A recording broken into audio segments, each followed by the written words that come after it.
Let's go for an airport standby. Good morning everyone. Welcome back to my channel The Curly Bong. আশা করি তোমরা সবাই খুব ভালো আছো। আমিও খুব ভালো আছি। তো চলো আর দেরি না করে আজকের নতুন ব্লগটা স্টার্ট করা যাক। একদম সকাল ঘুম থেকে উঠে গেছি আমি, আর ঘড়িতে বাজছে এখন ওই 7টা 7:30 মতো। ফার্স্টেই বলে রাখি, I am not a morning person, আর সেটা হয়তো তোমরা আমার মুখ দেখেই বুঝতে পারছো। সকালবেলা ঘুম থেকে উঠে বিছানায় বসে কিছুক্ষণ এটা ভাবতেই কেটে যায় যে আমি কে বা কোথায় আছি বা আদৌ কি বেঁচে আছি কিনা। তো যাই হোক, ঘুম থেকে উঠে ফ্রেশ হয়ে নিয়েছি আর এখানে স্টার্ট করে দিয়েছি আমি আমার মেকআপ। চুল বাঁধা অলরেডি হয়ে গিয়েছে আর বেস মেকআপও কমপ্লিট। তো যাচ্ছিলাম আমি এয়ারপোর্ট স্ট্যান্ড বাই করতে। Are the best part is, আজকে আমার ছিল মাত্র 4 ঘন্টা এয়ারপোর্ট স্ট্যান্ড বাই। আজকে আমি করেছিলাম এই নিউড মেকআপ লুকটা। যখনই আমার সকালে ডিউটি পড়ে আমি এই নিউড মেকআপ লুকটা করতে বেশি প্রেফার করি, কারণ আমার মনে হয় রেড লিপসের থেকে এটা একটু বেশি সুদিং লাগে। রেডি হয়ে যাওয়ার পরে গাড়ি আসতে হাতে আরও প্রায় 10 মিনিট মতো সময় ছিল। তো ভাবলাম যে একটু ঝটপট করে কফি বানিয়ে নিই, তাহলে কফি খেয়েই যাব।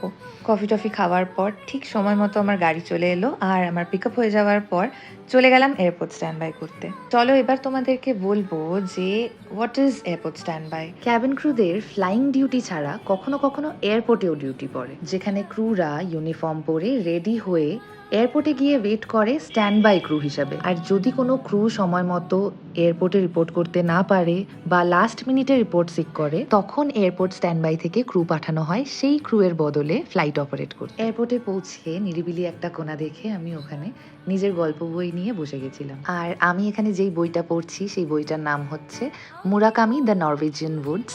বেশ অনেকদিন হলো এই গল্প বইটা আমি পড়া শুরু করেছি, কিন্তু এখনও ঠিক শেষ করে উঠতে পারিনি।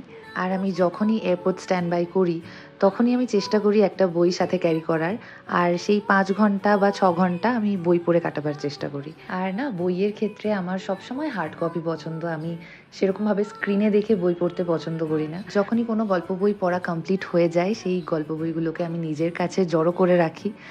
আজ প্রায় 10-12 বছর ধরে আমি যা নভেলস পড়েছি সব আমার কাছে জমা করে রাখা রয়েছে। আর ব্যাস দেখতে দেখতে শেষ হয়ে গেল আমার 4 ঘন্টার স্ট্যান্ড বাই। আজকে স্ট্যান্ড বাই রুমে দেখা হয়ে গিয়েছিল আমার আরেক বন্ধুর সাথে, ও স্ট্যান্ড বাই করছিল। তো বেশ তাড়াতাড়ি সময়টা কেটে গেল, আমরা অনেক গল্প করে কাটিয়েছি। আর এখানে আমাদের ক্যাবও চলে এসেছে আমাদেরকে ড্রপ করার জন্য। আসলে এভিয়েশনের জবটা জানো তো ভীষণই আলাদা। Sometimes it's very demanding. কিছু দিন এত হেক্টিক হয় যে ঠিক সময়ে খাওয়া বা ঘুম কোনোটাই সময় হয় না। আর কোনো দিন it's all about having fun with your friends. বন্ধুদের সাথে হাসি মজা গল্প আড্ডা আর অনেক খাওয়া দাওয়া। দিনটা যে কখন পেরিয়ে যায় বোঝাও যায় না। আর এটা তো একেবারেই মনে হয় না যে আমরা ডিউটি করছি। যাই হোক, বাড়ি ফিরে গেছি আমি।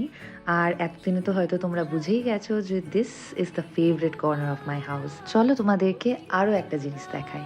এই যে দেয়ালে করা পেন্টিংগুলো দেখছো, এই পেন্টিংগুলো সব সৌমিত্রর করা। এটা আমাদের দুজনেরই ইচ্ছা যে যখনই যেই রুমেই শিফট করি না কেন, যেরকমই ঘর হোক, একটা দেওয়ালে শুধুমাত্র আমাদের পেন্টিং দিয়ে ভরা থাকবে। আর এইটা হচ্ছে আমার বানানো ফার্স্ট ক্লে আর্ট। এটা এখনো পুরোপুরি কমপ্লিট হয়নি, আর এর মধ্যে অনেকটাই খুঁত আছে। ইচ্ছা আছে পুজোর আগে এটাকেও কমপ্লিট করে বাকি পেন্টিংসগুলোর সাথে ঝুলিয়ে রাখবো। বকবক করতে করতে অনেকটা টাইম কাটিয়ে ফেলেছি। তো চলো এবারে ঝটপট করে মেকআপটা তুলে নিই ভালো করে, অ্যান্ড দেন ফেস ওয়াশ করে ফ্রেশ হয়ে নেব। এখানে ফার্স্টেই আমি ইউজ করছি প্লামের একটা ক্লেনজিং বাম।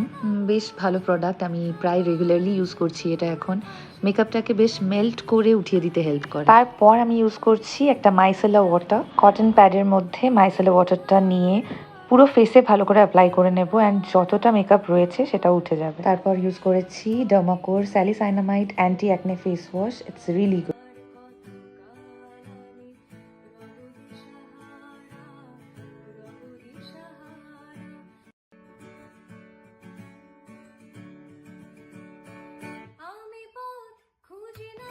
বাস অলমোস্ট কমপ্লিট হয়েই এসেছে আমার দুর্গা ঠাকুরের এই ক্লে আর্টটা।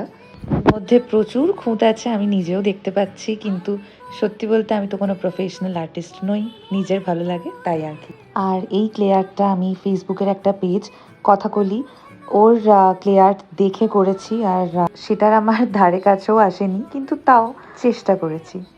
তারপর আমি বসে বসে ফ্রেন্ডস দেখছিলাম। এটা আমার ভীষণ ফেভারিট একটা শো, আর এটা ভীষণ ক্লোজ টু মাই হার্ট। তোমরাও কারা এই শোটা দেখেছো আর কাদের কাদের এটা ফেভারিট শো আমাকে কমেন্টে জানাতে পারো। আর এই তো ডিনারে আজকে ছিল লুচি আর ফুলকপি আর আলু দিয়ে তরকারি। আর এটা কি বলো তো, এটা হচ্ছে রসমালাই, যেটা আমি ফ্রোজেন অর্ডার করেছিলাম ব্লিঙ্কিট থেকে। আর এতটাই ফ্রোজেন এসেছিলো যে আমাকে শেষ পর্যন্ত ওটা গরম করে খেতে হয়েছে। বাট হ্যাঁ, খুবই সিম্পল ডিনার ছিল। আর রসমালাই তো আমার অল টাইম ফেভারিট। তো আজকের দিনটা এভাবেই কাটালাম। তোমাদের সাথে দেখা হবে অন্য কোনো একটা ভ্লগে অন্য কোনো দিন। Till then, bye by.